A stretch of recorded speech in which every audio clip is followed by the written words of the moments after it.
What divine characteristics ensure a soul's ascension to heavenly realms?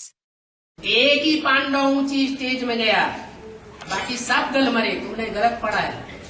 Just one Pandav attained the high stage. All the others died. You have read the story wrong. वो category है पांडवों की। There are categories of the Pandavas. ऐसे नहीं एक ही युधिष्ठिर था। It isn't that there was just one Yudhishthir. आज से लेकर के अंत तक जो माया का युद्ध है वो बढ़ता रहेगा या कम हो जाएगा? Will the war with Maya keep intensifying from the beginning till the end, or will it diminish? बढ़ता ही रहेगा। It will keep intensifying. 500, 600, 700 crore मनुष्य आत्माएं सबको युद्ध लड़ना पड़ेगा।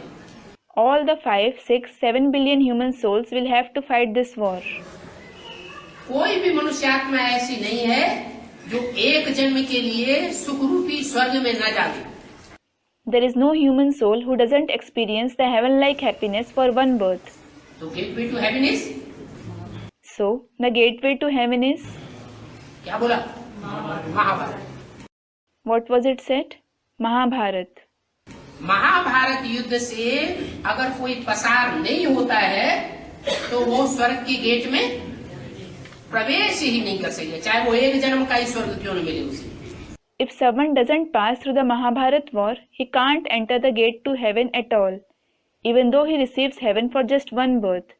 इसलिए युधिष्ठिर जैसी क्वालिटी की जो भी आत्माएं हैं, This is why all the souls with the quality of Yudhishthir, आदि से अंत तक युद्ध में स्थिर रहेंगी, who stay stable in the war from the beginning till the end, अपना नाम सार्थक करेंगी, will make their name meaningful. वो ही जीते जी स्वर्ग में जाते। They themselves will go to heaven while being alive. बाकी स्वर्ग में नहीं जाएंगे, उनका शरीर छूट जाएगा। All others won't go to heaven. They will leave their body. क्योंकि देवान को पूरा गलाए नहीं सकेंगे। It is because they won't be able to melt away their body consciousness completely.